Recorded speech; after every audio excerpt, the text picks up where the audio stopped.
আজকে মাথা ব্যথা নিয়ে কিছু কথা বলতে চাই। আমি ছোটবেলায় শুনতাম যাদেরই মাথা আছে তাদেরই মাথা ব্যথা হয়। ঘটনাটা কিছুটা হলো সত্যি, কারণ পৃথিবীতে এরকম কোনো মানুষ নেই যার কোনো না কোনো দিন মাথা ব্যথা হয়নি। মাথা ব্যথা বলতে কি বোঝায়? মাথা ব্যথা বলতে কপালে অথবা চোখের চারপাশে অথবা মাথায় বা মাথার পিছনে অথবা ঘাড়ের পিছনে ব্যথাকে মাথা ব্যথা বোঝায়। সেটা যে কোনো জায়গায় হতে পারে। এবার শুধু কপালেই হতে হবে তার কোনো মানে নেই, দুদিকেও হতে পারে, একদিকেও হতে পারে। এবার এই যে মাথা ব্যথা, সবসময় যে মাথা ব্যথা দীর্ঘকালীন চলতে থাকলে সেটা যে মাইগ্রেন হয়েছে বলে স্ট্যাম্প করে দেওয়া তার কোনো মানে নেই। কারণ পৃথিবীতে যত মাথা ব্যথা আছে, যেগুলো পুরনো মাথা ব্যথা, তার সবচেয়ে সাধারণ কারণ হচ্ছে টেনশন, হেডেক, স্ট্রেস থেকে মাথা ব্যথা হয়, নেক মাসল স্প্যাজম হয়ে গিয়ে, এবং সেটা মাথাটা একটু ভারী হয়ে থাকে, ধরে থাকে, এবং সেটা বিভিন্ন জায়গায় ব্যথা হতে পারে। মাথার টেনশন এটাকে মনে হয় যে মাথায় কিছু একটা বাধা আছে, মাথাটা টাইট হয়ে আছে, এবং মানসিক চাপের সঙ্গে এর একটা সম্পর্ক আছে। 2 নম্বর, এই যে মাইগ্রেনের কথা বলছিলাম, মাইগ্রেনের ব্যথা সেটা সাধারণত মহিলাদের বেশি হয়। মাথার একদিকে হতে পারে। অরা বলে একটা ব্যাপার হয় যে আগে থেকে কিছু লক্ষণ থাকে বা কিছু উপসর্গ থাকে, যাতে পেশেন্ট বুঝতে পারেন যে তার মাথা ব্যথা হবে বা হতে চলেছে। মাইগ্রেনের ক্ষেত্রে মাথার একপাশে ব্যথা হতে পারে, গা বমি থাকতে পারে, আলোতে বা শব্দে এটা বাড়তে পারে, এবং দীর্ঘক্ষণ এই মাথা ব্যথা থাকতে পারে, মানে সেটা ওভারনাইটও থাকতে পারে, যদি কিছু ব্যথা কমানোর জন্য উপশম বা ওষুধ না খাওয়া হয়। এবং দেখা গেছে যে 4 থেকে 72 ঘন্টা অবধি ব্যথা থাকতে পারে।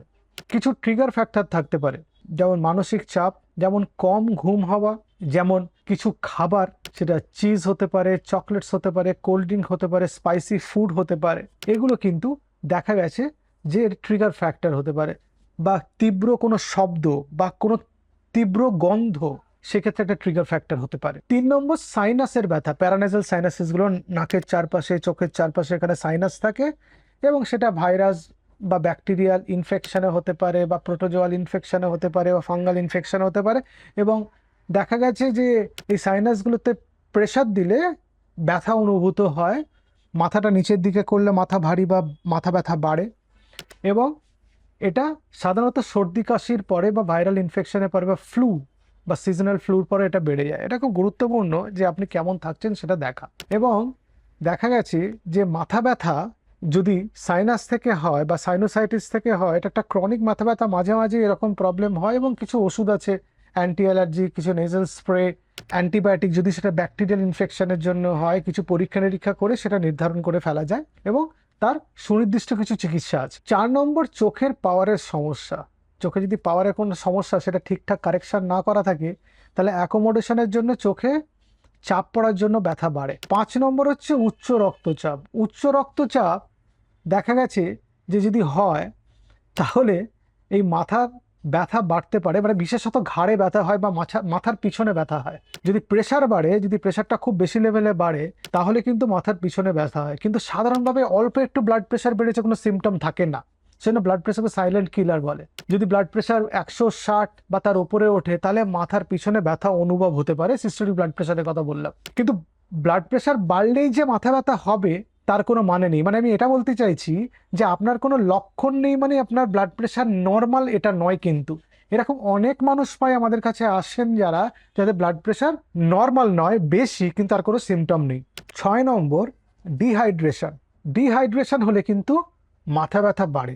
7 নম্বর, কম ঘুম হওয়া বা ঘুমের সমস্যা। কম ঘুমালে মাথা ব্যথা ভীষণ বাড়ে। এটা খুব কমন যে আপনি ঘুমানোর টাইম পেলেন না, আপনার মাথা ব্যথা বাড়ে। এই যে ঘুম হয় না, অবস্ট্রাকটিভ স্লিপ অ্যাপনিয়া বা ক্রনিক ইনসমনিয়া, এগুলোতে পরের দিন কিন্তু মাথা ব্যথা থাকে এবং একটা অদ্ভুত কষ্ট অনুভূত হয়, সেটা কিন্তু নজরে রাখতে হয়।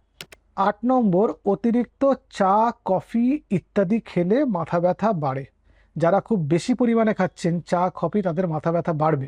9 নম্বর, অধিক পেনকিলারের ব্যবহার যারা করেন তাদের ক্ষেত্রে মাথা ব্যথা হয়।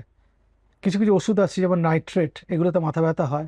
আসলে পেনকিলারগুলো যখন খান তখন মাথা ব্যথা কমিয়ে দিচ্ছে, তারপরে আবার রিবাউন্ড হেডেক হচ্ছে, এবং সেটার তীব্রতা অনেক বেশি হয়। সেটা দীর্ঘদিন ধরে শুধু পেনকিলার খেয়ে মাথা ব্যথা না কমিয়ে মাথা ব্যথার কারণের চিকিৎসা করা বেশি ভালো, তাতে উপকার বেশি পাওয়া যায়। আর 10 নম্বর, দাঁত, মাড়ি বা টেম্পোরোম্যান্ডিবুলার জয়েন্ট বা টিএম জয়েন্ট, চোয়ালের একটা জয়েন্ট আছে, এটার যদি কোনো কারণে অসুবিধা হয়, মাথা ব্যথা বাড়ে, এর উপযুক্ত চিকিৎসা করতে হয়, নাহলে মাথা ব্যথা কমবে না। কোন কোন ক্ষেত্রে দ্রুত হাসপাতালে যেতে হবে মাথা ব্যথা হলে? 1 নম্বর, জীবনের সবচেয়ে তীব্র মাথা ব্যথা হলে। 2 নম্বর, থান্ডার ক্ল্যাপ হেডেক বা বজ্রপাতের মতো মাথা ব্যথা হলে, হঠাৎ করে মাথা ব্যথা হচ্ছে। 3 নম্বর, মাথায় আঘাতের পরে। 4 নম্বর, জ্বরের সঙ্গে ঘাড় শক্ত হয়ে যাওয়া। 5 নম্বর, অজ্ঞান হয়ে যাওয়া। 6 নম্বর, হাত পা দুর্বল হয়ে যাচ্ছে মাথা ব্যথার সাথে। 7 নম্বর, কথা জড়িয়ে যাওয়া, মানে আমি স্ট্রোকের কথা বলছি। 8 নম্বর, খিঁচুনি। 9 নম্বর, দৃষ্টিশক্তি কমে যাওয়া। 10 নম্বর, ক্যান্সার বা HIV রোগীর নতুন মাথা ব্যথার। 11 নম্বর, 50 বছরের পরে যদি নতুন করে মাথা ব্যথা হয়, তাহলে আপনাকে ইমিডিয়েটলি ডাক্তারবাবুর সঙ্গে যোগাযোগ করতে হবে। কি কি পরীক্ষা লাগতে পারে?